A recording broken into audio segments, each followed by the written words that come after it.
नमस्ते, मैं doctor Anujay Sharma, government college Tonk में एसोसिएट प्रोफेसर संस्कृत में हूँ। हम आज भारवी ने जो महाकाव्य लिखा है, वो जो मैंने श्रृंखला शुरू करी है प्रथम सर्ग की, किरात अर्जुनीय की, उसी का आज हम तीसरा श्लोक पढ़ेंगे।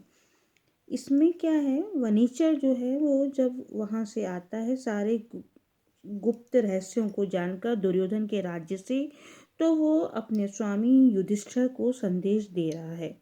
तो जो संदेश दे रहा है, तो उसने जो भाषा का प्रयोग करा है उसका वर्णन है, और भाषा भी उसने कितनी साफ भाषा का प्रयोग करा है उसी का हम देखेंगे कि शब्द से जो सौष्ठव से भरी हुई थी और अर्थ जो उसका बिल्कुल स्पष्ट था, उन अर्थों से युक्त उदारतापूर्ण उसने जो भाषा का प्रयोग किया है उसका ही इसमें वर्णन किया है। और वो पहले राजा से आज्ञा लेता है बोलने की। राजा कौन? युधिष्ठिर से आज्ञा ले लेता है, क्योंकि वो उसके शत्रु का वो जो उसका पराक्रम है उसका वर्णन करने जा रहा है, वो किस तरह से अच्छे से संचालन कर रहा है राज्य का, उसका वर्णन करने जा रहा है। तो कहीं स्वामी नाराज ना हो जाएं शत्रु की प्रशंसा करने के कारण, इसलिए वो अपने स्वामी से अनुमति ले लेता है और वो जो समाचार लेकर आया उसको वो बोलना प्रारंभ करता है। तो इसी का वर्णन इसमें किया गया है। ये तीसरा श्लोक है किरात अर्जुनीय के प्रथम सर्ग का। क्या बोलता है वो? वनिचर द्विषाम विघाताय विधातुम इच्छतो रहस्यम अनुज्ञाम अधिगम्य भूता सौष्ठव औदार्य विशेष शालिनी विनिश्चितार्थम इति वाचम आददे। जो जो युधिष्ठिर थे वो कैसे थे? शत्रुओं का विनाश करने के लिए तैयार बैठे थे, क्योंकि शत्रु ने उनको उनके राज्य से दूध कीड़ा में हरा के निकाल दिया था। तो द्विषाम विधाताय मतलब शत्रुओं का जो विनाश करने के लिए, विधातुम इच्छा तो प्रयत्न करने में लगे हुए थे।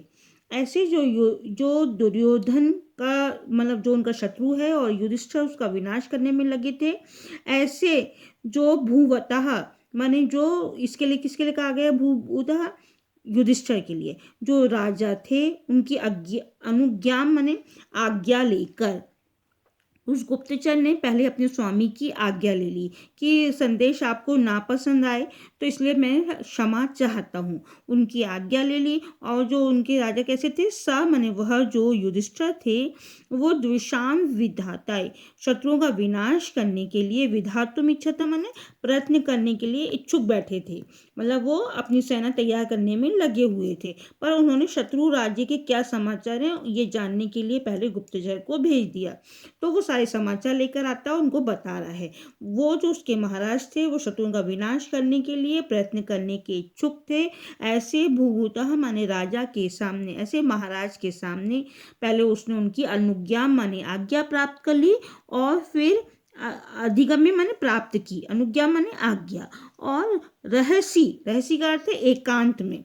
वो जो गुप्तचर सूचना लेकर आता है सबके बीच में नहीं बोलता है, एकांत में बोलता है। तो एकांत में सौष्ठव औदार्य विशेष शालिनी। सौष्ठव औदार्य माने शब्दों के सौष्ठव से युक्त, मतलब उसने अच्छे वचनों का, उसने अच्छे शब्दों का प्रयोग किया और ऐसी जो बिल्कुल अर्थ निश्चित अर्थ देने वाली भाषा थी, निश्चित अर्थ देने वाले शब्द थे, ऐसे शब्दों का प्रयोग करके उसने वाचम माने वचनों को, आददे माने बोलना प्रारंभ किया, कहना प्रारंभ किया। अब आददे में क्या है? आ उपसर्ग है, दा धातु है।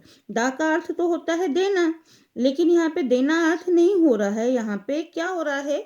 दा धातु के पहले आंग जो है उपसर्ग लगा है, इसलिए इसका अर्थ यहाँ पे बदल गया। यहाँ पे इसका अर्थ हुआ कहना या स्वीकार करना।